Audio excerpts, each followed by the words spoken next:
The Law of Envy. Beware the fragile ego. By 1812, Napoleon Bonaparte had conquered most of Europe. He was the greatest military mind alive, undefeated in dozens of battles. Then he made one catastrophic decision: invading Russia in winter. His advisors screamed that it was suicide. He ignored them. Why? Because success had inflated his ego so much that he believed he was literally invincible. His fragile superiority made him deaf to reality. Early 1800s, Napoleon has achieved the impossible, rising from Corsican nobody to Emperor of France, defeating every major European power. Each victory confirms his genius. By 1812, he genuinely believes he cannot lose. This isn't confidence, it's fragile grandiosity. He's no longer the calculating strategist who won at Austerlitz. He's become intoxicated by his own legend. When advisors present the logistics of invading Russia, the vast distances, the scorched earth strategy, the brutal winter, Napoleon dismisses them. He's surrounded by yes men who reinforce his invincibility, and he stopped listening to anyone who questions him. Napoleon invades Russia with 600,000 men, the largest army ever assembled. His experienced advisors are terrified, but they've learned not to contradict him. Napoleon's ego has created a bubble where reality can't penetrate. The campaign immediately goes wrong. The Russians retreat, burning everything behind them. Supply lines stretch impossibly thin.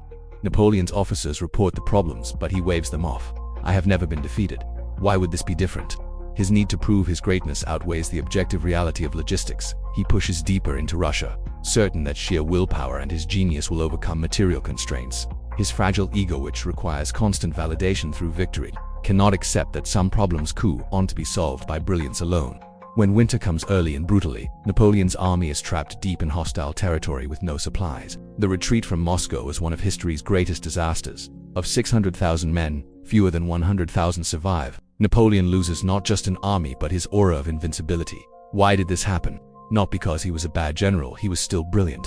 But success had made him believe he was the source of all outcomes, blind to the role of luck, circumstance, and logistics. His fragile, grandiose ego couldn't tolerate being told this is impossible, because that would mean admitting limits. So he led his army into certain death rather than accept he might be wrong.